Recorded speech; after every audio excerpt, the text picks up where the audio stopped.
Gebrakan mengejutkan dilakukan oleh Prancis.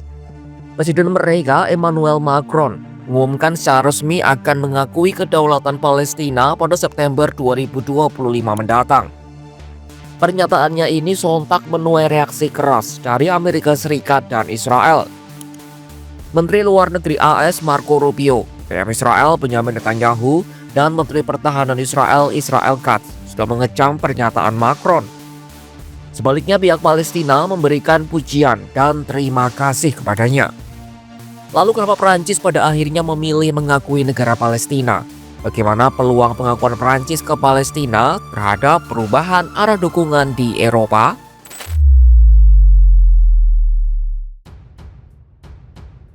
Presiden Prancis Emmanuel Macron mengumumkan akan mengakui negara Palestina. Pengumuman ia sampaikan di media sosial X pada Jumat 25 Juli 2025. Pengakuan itu pun disebutnya merupakan komitmen historisnya terhadap perdamaian yang adil dan langgeng di Timur Tengah. Pengumuman resmi soal ini akan disampaikannya di hadapan Majelis Umum Perserikatan Bangsa-Bangsa atau PBB pada September 2025 mendatang di New York.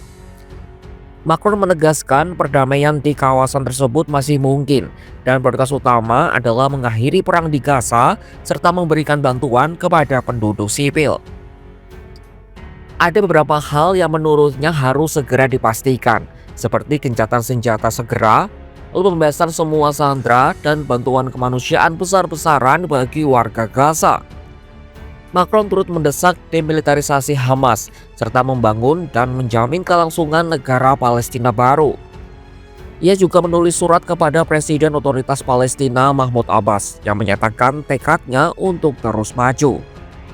Sebelumnya dalam UK-France Summit 2025 pada 10 Juli, Presiden Macron menyinggung solusi dua negara sebagai fondasi yang memungkinkan Israel untuk hidup damai dan aman dengan negara-negara tetangganya.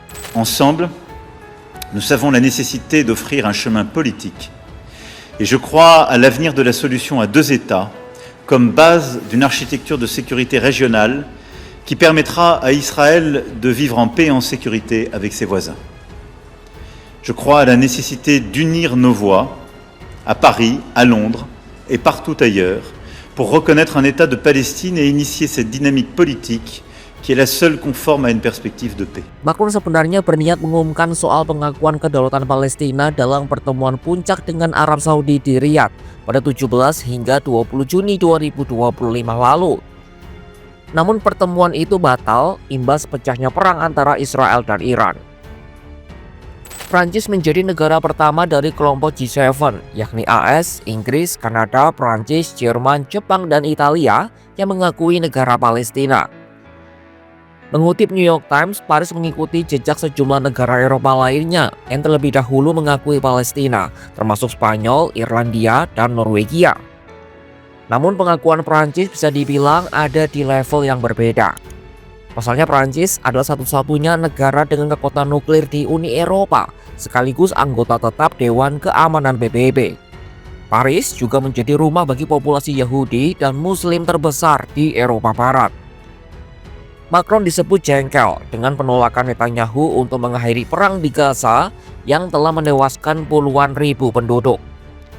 Netanyahu juga menolak rencana apapun untuk rekonstruksi Gaza di masa mendatang. Keputusan Prancis ini membuka jalan bagi kekuatan besar internasional lain untuk mengikuti.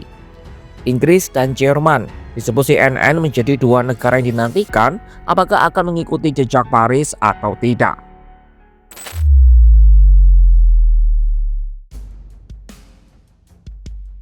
Langkah berani Macron yang membawa Prancis mengakui negara Palestina membuat Perdana Menteri Israel Benjamin Netanyahu ngamuk. Netanyahu mengecam rencana Macron yang nantinya akan dieksekusinya di sidang umum PBB pada September mendatang. Tak cuma Netanyahu, AS juga mengecam rencana tersebut. Keduanya menyebut langkah Macron sebagai penghargaan terhadap terorisme serta potensi lahirnya proksi Iran baru di kawasan. Hal itu disampaikan Netanyahu di media sosial X-nya pada Jumat 25 Juli 2025. Senada dengan Netanyahu, Menteri Pertahanan Israel Israel Katz juga menyebut keputusan Prancis sebagai sebuah aib dan bentuk penyerahan diri terhadap terorisme. Ia menegaskan Israel tidak akan membiarkan entitas Palestina berdiri jika itu mengancam keamanan nasional mereka. Israel disebut telah melobi keras Prancis selama berbulan-bulan untuk menggagalkan langkah ini. Ancaman diajukan pun tak main-main, mulai dari mengurangi kerjasama intelijen hingga kemungkinan aneksasi sebagian wilayah tepi barat. Pemerintah Israel juga menilai bahwa pengakuan terhadap negara Palestina sekarang yang terjadi di tengah perang dengan Hamas merupakan bentuk dukungan diam-diam terhadap kelompok yang ingin melenyapkan Israel. Sementara itu, Menteri Luar Negeri AS Marco Rubio mengklaim keputusan tersebut akan menyuburkan propaganda Hamas dan menjadi tamparan bagi sejumlah warga Israel. Di lain sisi, Duta Besar Palestina untuk Prancis, Hala Abu Hasira, memuji keputusan Macron. Hasira menyebut Prancis setia pada sejarah, kebijakan, dan hukum internasional. Saat lidah diplomasi dunia terbungkam oleh suara rudal dan debu reruntuhan, Prancis memilih bicara lewat pengakuan.